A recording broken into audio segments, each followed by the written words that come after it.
ಹೆಜ್ಜೆ ಮೇಲೊಂದೆಜ್ಜೆಯ ನಿಕ್ಕುತ್ತ ಗೆಜ್ಜೆಯ ಕಾಲಿನ ನಾದವ ತೋರುದ ಸಜ್ಜನ ಸಾಧು ಪೂಜೆಯ ವೇಳೆಗೆ ಮಚ್ಚಿಗೆಯೊಳಗಿನ ಬೆಣ್ಣೆಯಂತೆ ಭಾಗ್ಯದ ಲಕ್ಷ್ಮೀ ಬಾರಮ್ಮ.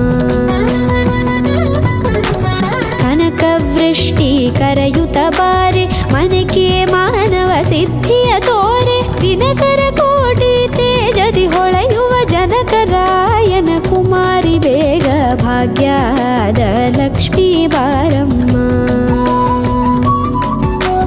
ಕನಕವೃಷ್ಟಿ ಕರೆಯುತ್ತ ಬಾರೆ ಮನಕೆ ಮಾನವ ಸಿದ್ಧಿಯ ತೋರೆ ದಿನಕರ ಕೋಟಿ ತೇಜದಿ ಹೊಳೆಯುವ ಜನಕರಾಯನ ಕುಮಾರಿ ಬೇಗ ಭಾಗ್ಯದ ಲಕ್ಷ್ಮೀ ಬಾರಮ್ಮ.